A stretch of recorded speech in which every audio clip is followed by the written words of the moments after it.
어려움을 당하는 게 아닌가라는 걱정과 위험이 우리 주변에 있습니다.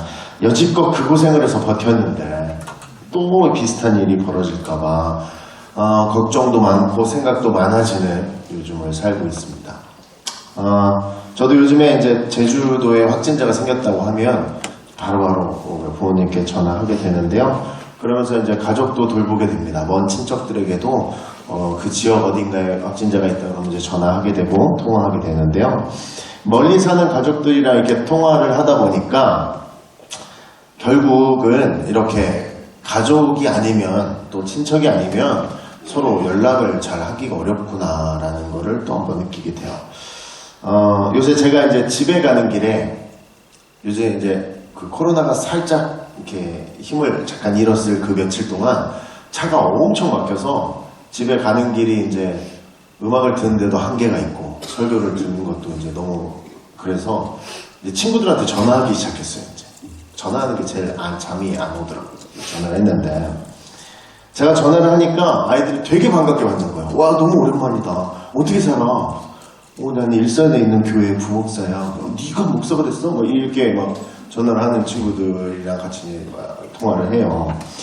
그러니까 그 친구들 보통 통화 내용이 비슷해요. 어떻게 사냐? 애는 몇이냐? 어디 사냐? 무슨 일 하냐? 뭐 이런 얘기를 하다 이제 끊게 되는데 온갖 질문을 계속 저한테 해요. 야 누구는 어떻게 사니? 걔는 어떻게 살아? 야 얘는 무슨 일 하고 있어? 뭐 이걸 계속 물어보는 거예요. 그러면서 드는 생각이 아니 자기가 좀 전화해서 알아보지 그걸 뭘 내가 전화해가지고 나한테 남 얘기를 왜 물어보는 거야 이런 생각이 드는 거야. 참 신기하게 여러분 자기는 연락할 시간은 없는데 누군가 연락해주길 기다리고 있더라고요. 그래서 제가 통화한 대부분의 오래된 친구들에게 전화를 했더니 모두 다 한결같이 반가움에 막 꼭 밥 한 끼 하자고 물론 먹지 않겠습니다만 밥 한 끼 먹자고 막 끝까지 막 얘기를 하고 막 반가워하는 모습들을 보게 됐어요. 그러니까 자기들이 직접 연락을 하면 되는데 그게 좀 쉽지 않은가 봐요. 그러면서 제가 자기들이 나처럼 이렇게 연락 좀 하고 그냥 살지 말이야. 인간관계로 이렇게 했는데 가만히 또 생각이 드는 게 연락 한 번 안 하다가 친구가 한 번 통화했는데 궁금한 게 그렇게 많은데 그리고 또 얘기할 게 그렇게 많은데 하물며 나를 낳아주신 분들에게 내가 전화를 먼저 잘 안 하게 되는 걸 보면서 이게 또 이런 마음이 있겠구나 죄송했고요. 그 고생을 하면서 키워주신 분들인데 내가 그분들을 위해서 전화 한 통화 하는 게 이렇게 어렵구나 라는 걸 또 한번 깨닫게 됐어요. 여러분 독일 속담에 이런 말이 있답니다. 한 아버지가 10자녀를 기를 수는 있어도 10아들은 한 아버지를 모시지 못한다 라는 속담이 있대요. 그러니까 자녀들이 노력해봐야 자녀들이라는 거죠. 거기서 이제 넘어가기 어렵다는 거예요. 제가 지난번에도 한번 소개시켜드렸는지 모르겠는데 얼마 전 인터넷 유머글로 나왔던 초등학교 2학년 학생의 시입니다. 제목은 아빠는 왜? 엄마가 있어서 좋다. 나를 이뻐해 주어서. 냉장고가 있어서 좋다. 나에게 먹을 것을 주어서. 강아지가 있어서 좋다. 나랑 놀아주어서. 아빠는 왜 있는지 모르겠다. 이게 이제 초등학교 2학년 시이래요. 이걸 냈다는 거예요. 그러면 이런 세대를 살고 있는데 부모의 권위를 어떻게 말하며 자녀에게 존경을 어떻게 얘기하겠어요. 그러니까 세상은요 바쁨과 성공이라는 목표를 인간에게 부여하고 자본주의라는 것은 인간을 상하 관계와 필요와 불필요로 나누어서 그런 가치를 계속해서 주입하고 있어요. 우리는 그것들을 위해서 세상을 사니까 그 모습들을 가지고는 살고 있는데요. 그 덕에 이제 아이들이 부모를 필요한 자기에게 필요하고 말고의 존재로 바라본다는 거죠. 이제 그 가치들이 들어와서. 그러나 여러분 성경은 얘기합니다. 성경은 내 부모를 공경하라. 그러면 내 하나님 여호와가 내게 준 땅에서 내 생명이 길리라 하셨습니다. 출애굽기에서. 여러분 장수의 복이 보장된 계명이 그죠? 부모에게 효를 다하는 것이죠. 사실 성경대로라면 우리가 운동하거나 맛있는 건강한 거 찾아 먹고 뭐 이런 것보다 우리 부모에게 잘하는 것 그것이 중요하다라는 거죠. 그럼 장수한다는데 부모는 자녀에게 있어서 가장 중요한 존재입니다. 이거는 원하든 원치 않든 그래요. 그렇죠? 부모는 자녀에게 있어서 없으면 안 되는 큰일 나는 존재예요. 자녀들이 있을 수 있게 해줬고 그들이 성장할 수 있도록 영향을 공급해주는 존재들이다라는 거죠. 원하든 원치 않든 부모는 하나님을 통해서 받은 권위가 부여됩니다. 그래서 원하지 않아도 경제력과 상관없이 그 사람의 어떤 인간적인 어떤 능력과 상관없이 부모는 부모로서의 권위를 부여받게 됩니다. 아버지들은 원하지 않아도 싫다고 발뺌하고 내가 아니라고 얘기해도 아버지라 불리는 위치에 서게 되면 가정을 원하지 않아도 대표하게 됩니다. 그죠? 싫다고 해도 그 권위가 부여가 돼요. 허물과 실수가 있어도 배운 게 없어도 자식들을 잘 못 입히고 못 먹였어도 하나님께 부여받은 권위가 있는 존재들이 부모라는 거죠. 그렇기에 부모가 존경받아야 되는 것입니다. 여러분 제가 오래전에 청소년 쉼터가 뭐 하는 데인지 아시죠? 이렇게 집에서 나온 아이들, 집에서 나오면 안 되는 아이들인데 집에 나와서 집에 좀 천천히 들어가고 있는 아이들이 잠깐 쉬는 곳인데 모여 살아요. 그러니까 그 인생 중에 가장 행복했을 때가 언제인지를 물어보는 프로그램이 있었어요. 그러니까 여러분 생각해보세요. 집에서 나와서 이제 밖에서 오래 있는 아이들이 인생에서 행복했던 시절을 추억할 때 뭐가 나올까 되게 궁금한 거예요. 그 이제 강사분이 진행하시는데 전 뒤에서 보고 있었는데, 그러니까 여러분 인생에서 가장 행복한 때는 언제였습니까? 적어보세요. 여러분 이제 그거를 이제 하나하나 강사님이 읽어주시는 거예요. 그때 많은 청소년들이 어렸을 때 가장 행복했다 그래요. 자기가 어렸을 때가 가장 행복했대요. 언제? 초등학교 입학 전에. 그리고 초등학교 저학년 때 너무 행복했다는 거예요. 그럼 그 행복한 이유가 뭐였냐라고 물어보니까 부모님 때문에 행복했다는 거예요. 엄마가 나랑 가까웠고 아빠가 나랑 가까웠고 엄마 아빠가 서로 사랑했고 엄마 아빠가 나를 사랑해줬고 그래서 그 시간이 너무 행복했다는 거예요. 그 엄마 아빠와 누군가와 싸워서 집을 나온 아이들인데요. 인생에 행복했던 때를 떠올리라니까 엄마랑 아빠랑 함께 있었던 그때가 행복했다라는 거예요. 사실 여러분 어릴 때는 가장 약해지고 상처받기도 쉽고 실수하기도 하고 실패하기도 하고 가장 불행하다면 불행할 수 있을 때요. 자기 힘으로 아무것도 못할 때란 말이에요. 근데 그때를 가장 행복한 때라고 말할 수 있는 이유는 전적으로 부모가 있기 때문에 그래요. 부모가 부모의 역할을 해줬기 때문에 그래요. 부모가 사랑해줬기 때문에 그래요. 여러분 부모님은 자녀가 연약할 때 힘이 돼줬을 겁니다. 나이 먹고 이제 나이가 많이 들어서 부모와 이제 관계가 안 좋아졌다거나 또는 살아오면서 여러 가지 어려운 가정 환경에 놓여 있었다고 할지라도 아이가 내 자녀를 태어났는데 꼴도 보기 싫다고 휙 집어던지는 일은 아마 요즘 세상에 정말 극소수가 있을지 몰라도 없을 거예요. 예쁘거든요. 내 자녀니까. 여러분 그 무지할 때 좋은 안내자가 될 수 있는 게 부모였고요. 자녀의 모자른과 상관없이 마냥 예뻐해줬죠. 무조건 사랑해줄 수 있었어요. 그 사랑을 받았으니까 성장할 수 있는 거예요. 여러분 그 사랑을 받은 사람들이 지금 자녀의 위치에 살 수 있는 거예요. 여러분 내가 성인으로 성장했다라는 건 반드시 부모라는 존재에게 많든 적든 사랑이란 것을 받았다는 것입니다. 그래서 부모의 사랑 너머에 부모의 사랑을 잘 이해하고 부모의 사랑을 받아봤어야 그 너머에 있는 하나님의 사랑을 볼 수 있다고들 표현합니다. 내가 자라나면서 받은 부모의 사랑을 통해서 하나님의 사랑까지 볼 수 있도록 만드는 존재, 그게 부모라는 거죠. 그러면 여러분들 이 인생에 지대한 영향을 끼치는 부모에게 자녀들이 상식적으로 염치가 있으면 사람이면 어떻게 해야 될까요? 잘해야지 뭐 어떻게 잘해야죠. 그죠? 잘해야 되잖아요. 부모의 마음에 들게 행동을 해줘야 되는데 안 하잖아요. 그죠? 그럼 키워보셔서 아시잖아요. 그쵸?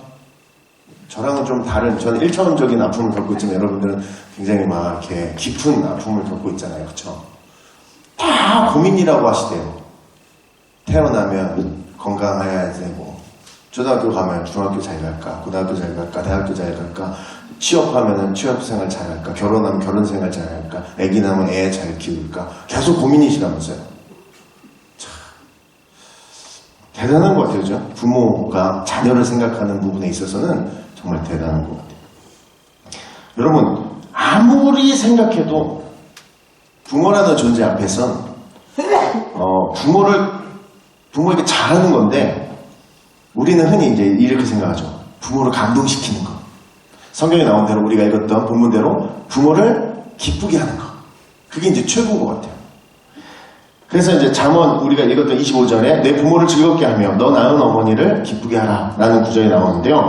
부모님들이 제일 서운할 때가 있대요. 그게 뭐냐면 자식들에게 무시를 당한다는 느낌이 들거나 자식들이 나에게 무관심하다고 느끼게 되면 서운하고 괴로운데 그 아픔이 어마어마하다는 거예요. 어디에 이렇게 나온 자료 조사를 보면요. 전쟁터에서 총알이 빗발치고 있는 스트레스보다 더 크대요. 자녀가 자기에게 무관심하다는 그걸 느꼈을 때의 스트레스가. 여러분, 그러려면 늘 내가 내 부모를 존경하고 있음을 이렇게 보여드리고 관심을 부모님께 보여드리면 되는 거예요. 되게 단순한 거잖아요. 그래서 뭐 대단한 거 해달라는 게 아니라 그냥 관심을 가지는 거. 어머니, 아버지, 내가 기억합니다. 그리고 사랑해주신 것처럼 사랑합니다를 말하면 되는 거예요. 되게 간단한 거라는 거죠. 근데 이게 너무 어려운 일이에요. 살다 보면. 여러분, 부모에 대한 자녀들의 순종과 공경은 하나님의 뜻입니다. 성경은 끊임없이 이 이야기를 하고 있어요. 부모에 대한 순종과 공경은 하나님께 순종하는 것과 같다고 이야기하고요. 결국 순종하고 공경하는 사람이 하나님의 축복을 받아 누리는 사람으로 성장할 수 있다라는 거죠. 우리는 이것들을 성경을 통해서 다 알고 있습니다. 오늘 말씀 보면 여러분들 22절에 나오는 말씀과 23절에 나타나는 말씀을 통해서 부모에게 즐거움과 기쁨이 된다는 게 어떤 건지를 알 수 있는데요. 아비에게 청종하고 어미를 경히 여기지 말아야 하는데 나의 삶에 진리와 지혜와 훈계와 명철을 가지고 있는 게 부모를 기쁘게 하는 일이다 라고 표현되어 있습니다. 즉 부모에게 즐거움을 준다는 것, 부모가 기쁘게 만든다는 것, 자녀가 기쁘게 만든다는 것은 앞서 말한 진리, 지혜, 훈계와 명찰을 가지고 있는 것. 부모가 좋아하는 일을 하는 게 부모를 기쁘게 하는 일이 아니고요. 부모가 맛있는 거를 이렇게 때마다 시마다 갖다 드리는 게 아니라 진리와 지혜와 훈계와 명철을 가지고 살아나가는 것, 이것이 부모를 기쁘게 하는 일이다라는 것이죠. 아이를 이렇게 다 장성할 때까지 키우신 분들은 이 말이 뭔 말인지 안다고 하시더라고요. 이해가 된다고 하시더라고요. 여러분, 내 부모를 즐겁게 하며 너를 낳은 어미를 기쁘게 하라. 내 부모가 기뻐하는 모습을 보는 게 얼마나 기쁜 일인지 경험하신 분은 아실 겁니다. 그죠? 나로 인해 내 부모가 기뻐하는 모습을 봤다면 그게 얼마나 나에게 기쁜 일인지를 분명히 깨달으실 거예요.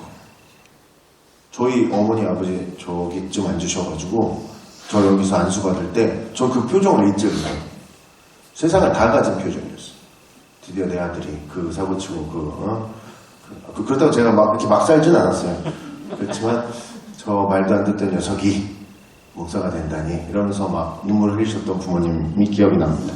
근데 그 기뻐하시는 모습을 보면서 부모님이 기뻐하는 일을 내가 한다는 게 이렇게 기쁜 일이구나 라는 거를 처음 깨닫게 됐어요. 반면에 여러분, 내 자녀가 어떤 것을 해서 내가 기뻐지는 일도 경험하셨을 거예요. 그죠? 그래서 더 잘 아실 겁니다. 여러분, 부모를 기쁘게 하는 건 잠언이 말하고 있는 우리가 흔히 말하는 효에 대한 모습 중에 하나일 것입니다. 앞서 나온 진리, 지혜, 훈계와 명철을 가지고 산다는 것은 부모가 그것을 내 자녀가 이것들을 가지고 살고 있구나를 깨달아야 기쁜 건데 이러려면 뭐를 해야 될까요? 내 자녀가 진리, 지혜, 훈계, 명철을 가지고 살아가고 있구나라는 것을 알려면 내 자녀가 뭐를 해야 이걸 알 수 있어요? 뭐를 해야? 대화를 해야 돼. 대화. 말을 하는 게 아니고요. 대화를 해야 돼. 이거 좀 갖고 와라. 저거 치워라. 는 말이고요. 그 서로의 생각을 이해하고 저 사람이 무슨 생각을 하고 있는지를 묻고 대답하는 게 대화라고 해요. 부모와 대화가 가장 중요하답니다. 그 따님들이 시집을 갔다가 더 달 있다가 친정에 와서 하룻밤 자고 이틀밤 잘 때 밤새 얘기한다면서요. 엄마랑. 남자분들 잘 모르시는 표정이고 엄마들은 오래 얘기한다면서요. 그러니까 그런 친밀함을 가진 말을 오래 해야 된다는, 그 대화를 오래 할 수 있어야 된다는 거예요. 여러분, 예수님도 꾸준히 제자들하고 대화하셨는데요. 그 대화 나누는 모습을 통해서 굉장히 진지하고 굉장히 오랫동안 대화하십니다. 그 대화를 통해서 제자들은 인생의 전환을 가지고 와요. 인생의 변화하는 모습들을 가지고 온다는 거예요. 이게 가능하려면 철저하게 자녀들이 자신의 위치 파악을 잘 해내야 부모와 대화를 할 수 있다 그래요. 무슨 얘기냐면 부모와 대화가 가능하려면요, 내가 부모의 자녀가 돼야 있어야 돼요. 그래야 대화할 수 있대요. 그럼 뭐 이해 안 되는 말이죠. 태생적으로 무조건 자녀지 뭐 저 집 애인데 그걸 알 필요가 뭐가 있어요. 그 말이 아니라 낮출 수 있어야 된다는 거예요. 내 부모 앞에서 내가 진짜 자녀가 돼야 대화라는 걸 할 수 있대요. 가끔 자녀들이 부모보다 어른 행세를 하려고 할 때가 있답니다. 자꾸 자녀들이 부모보다 인생을 더 많이, 또 많은 지식을, 또 많은 연륜을 가진 것처럼 말할 때가 있다라는 거죠. 부모는 나이가 점점 많아지면서 점점 할 수 있는 것도 적어지고 움직임도 적어지고 말의 양도 적어질 때 자녀들을 바라보며 아이 다루듯 할 때가 있다라고 하는데, 그것이 아니라 그분 앞에서도 내가 그분의 자녀로 인식을 제대로 해내면 대화라는 걸 할 수 있다라는 거예요. 자신이 부모보다 더 많이 벌었거나 부모보다 더 누렸거나 또 부모보다 더 많은 지식이 있을 경우에 어른 행세를 하려고 할 때가 있는데, 이것은 대화를 막아버리고요. 더 무서운 건 내 자신의 자녀가 바르게 자라지 못하게 되는 것을 보는 일일 수도 있다 그래요. 내가 내 부모에게 제대로 해내지 못한, 내가 내 부모에게 제대로 된 대화를 하지 못하면 내 자녀도 나에게 제대로 된 대화를 하기 어렵다고 합니다. 그러니까 결국 어린아이가 되라는 거예요. 부모 앞에서 힘없고 능력 없고 나약했던 그 어린아이가 되라는 거예요. 군대 가면 다 알아요. 군대 가기 전에 이렇게 꽥꽥대고 막 인생 혼자 다 살 수 있는 것처럼 막 그러다가 군대 가가지고 다 큰 애들이 뭐예요, 어머니 은혜 부르면서 막 울잖아요. 쑥스럽게. 창피한데도 막 눈물이 나오잖아요. 참으려고 해도. 모른 척 하세요. 남자분들 다 한번 울었잖아요. 나만 그랬나? 네. 휴가 나가서 꽥꽥거리면서 막 혼자 놀러 가죠. 막 엄마 나 갔다 올게. 막 나가서 막 4박 5일을 하루처럼 놀다가 딱 들어오잖아요. 다시 복귀하잖아요. 그러고 나면 밤에 잘 때 엄마한테 미안해요. 엄마랑 맛있는 거 한 끼 먹었어야 되는데. 그 생각이 들어요. 아무 생각 없는 것 같은데 그런 생각을 해요. 그리고 나서 또 그래도 힘들 때는 또 엄마 생각나니까 또 다음 휴가 나가서 엄마 만나면 애처럼 울고 막 그래야 대화란 걸 할 수 있잖아요. 그죠? 군대 휴가 나온 아들이나 돼야 얘가 엄마한테 자기 힘들었던 거 막 얘기하면서 막 같이 이러고 오늘 엄마랑 같이 잘까 뭐 이러잖아요. 여러분, 이런 대화를 하면서 자녀와 부모의 생각을 서로 알 수 있는데, 이 대화 속에서 내 아이가 하나님의 진리, 지혜, 훈계, 명철을 가지고 살고 있다는 확신이 들면 얼마나 기쁘겠냐는 거예요. 내 자녀가 이것들을 지니고 살아가고 있다는 것을 느낀다는 것, 이게 얼마나 큰 행복이고 얼마나 복이며 얼마나 큰 은혜겠습니까? 내가 나랑 함께 자라온 나에게 주신 그 자녀가 하나님에 대한 진리가 확실해요. 흔들리지 않아요. 하나님이 주신 지혜가 분명하게 있고 훈계를 받을 마음도 있으며 명철이 있다는 것을 정확히 알았을 때 얼마나 행복하고 얼마나 기쁘겠습니까? 자녀들을 키워보셔서 아시겠지만 사실 자녀들에게 바라는 게 뭐가 있겠습니까? 자녀들 때문에 진짜 행복한 일이 있다면 내 자녀가 오늘 말씀대로 자신의 마음을 부모에게 주고 자녀의 눈으로 부모가 간 발자취를 바라보면서 즐거워할 수 있다면 그것으로 만족할 만한 인생이 아니겠냐라는 것이죠. 하나님의 지혜와 명철이 있는 자녀가 된 장성한 내 자녀를 바라보면 그것 말고 더 기쁜 게 뭐가 있겠습니까? 그래서 부모에게 주어진 일이 한 가지입니다. 내 자녀가 하나님을 잘 알게 하는 것. 자녀로서 한 가지를 지켜야죠. 내 부모가 아는 그 하나님을 내가 더 가까이 하려고 살아가는 것. 우리들의 평생에 내 부모와 자식으로 만났지만 함께 여호와의 집에 살면서 여호와의 아름다움을 바라보는 것, 그것이 소원이 되는다면 그 지식과 그 지혜와 명철이 우리 부모와 자녀 간의 하나의 마음으로 소원이 된다면 얼마나 행복한 삶을 살아나가겠습니까? 삶이 어려울지라도 내 앞에 주어진 문제가 있을지라도 그것들 철저하게 성경에 나온 인물들처럼 하나님께 맡기며 살아가지 않겠습니까? 얼마나 행복한 삶을 살겠습니까? 여러분, 하나님을 찬송하는 것이 기쁨이 되고 하나님을 알아가는 것이 기쁨이 되며 하나님의 법이 나와 내 자녀를 통치하는 일을 바라보면서 진정으로 기뻐하는 우리들의 가정이 되길 소원합니다. 여러분, 5월마다 우리 가정들을 돌아보게 되죠. 여러분의 가정도 또 타인의 가정도 바라보게 되는데 여러분들의 자녀 또는 여러분들의 부모님에게 뭔가를 바라기 이전에 내가 먼저 다가갈 수 있습니다. 그들의 연락을 기다리기 이전에 내가 먼저 할 수 있습니다. 연락해서 답답하고 한심하게 사는 것처럼 느껴지지만 웃으면서 말할 수 있습니다. 하나님에 대해서 말 꺼내기가 좀 불편한 가족이지만 이번 해에는 하나님에 대한 말을 좀 꺼내며 대화할 수도 있습니다. 여러분, 이런 불편함을 감수하지 않는다면 여러분 인생에 부모로서 진정한 기쁨을 느낄 수 없을 수도 있습니다. 이런 도전들이 없으면 여러분의 자녀로서 진짜 기쁨 가운데 나아가지 못할 수도 있습니다. 그래서 도전해야 됩니다. 하나님에 대한 말들과 하나님에 대한 대화와 우리 성경에 대한 이야기, 찬송에 대한 이야기가 가정에 나눌 수 있는 귀한 분위기를 만들어가는 것, 그것이 부모가 되었든 자녀가 되었든 할 수 있다는 거죠. 여러분들 이 5월 한 달간 이런 도전이 좀 있었으면 좋겠습니다. 여러분이 만나는 친척들, 가족들, 여러분의 자녀들, 부모님들 앞에서 하나님에 대한 대화가 끊이지 않을 수 있기를 소원합니다.